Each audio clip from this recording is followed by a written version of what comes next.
Hello and welcome to Have a Drink with Your Veterinarian. I'm Dr. Ellis. I've been a veterinarian and certified wildlife rehabilitator for 10 years, and this is my co-host Waffle.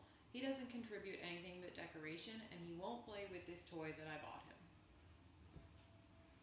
Today, since our last topic was pretty heavy stuff, I'm just going to tell you the tale of Betty White the chicken. She was a patient of mine about 4 years ago, and you're not going to learn too much from this one, but it's a good story. So Betty White was on the schedule for diarrhea, and a lot of veterinarians won't see a chicken, but I'll see a chicken any day of the week because I love them. She came on in, and the first, you know what, let me give you some trigger warnings actually. Maggots, intestines, surgery, chickens, Betty White. That's all of them. Oh, me being wrong. So, Betty White was on the schedule for diarrhea, but it was a lot worse than that. So when her dad brought her in, yeah, dad, right? Surprising. But the Golden Girls transcends everything. When her dad brought her in, it looked a lot worse than just diarrhea. I asked initially, hey, are you feeding this chicken fly larvae? And I was hoping the answer would be yes, but it'd be real weird because nobody does that. And he was like, no, and I was like, well, that's bad because that means there's maggots coming from a wound somewhere.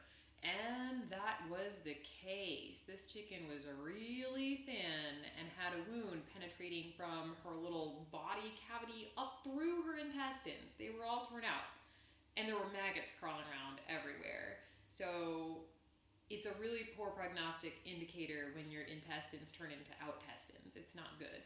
And my advice, honestly, was this is not going to work. Like, she's not going to survive this really no matter what you do. And it's probably going to cost, like, I don't know, $2,000.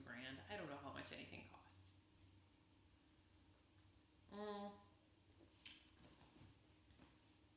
This is Victory Golden Monkey. It's a Belgian-style triple ale with added spice. And I don't like things that are too hoppy, but I do like this.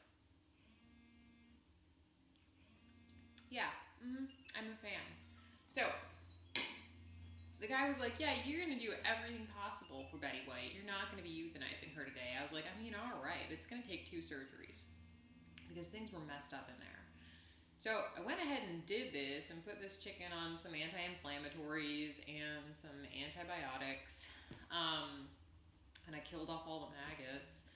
And I said, okay, we'll come back in like 3 days if she's still alive. At that point, keep her separated from the other chickens. You can get some weird pecking order stuff going on when a chicken is injured. But again, cautiously pessimistic. So she came back a few days later, and she'd been eating and acting normally. And so I revised the surgery, feeling pretty hopeless about what was going to happen once I got in there again.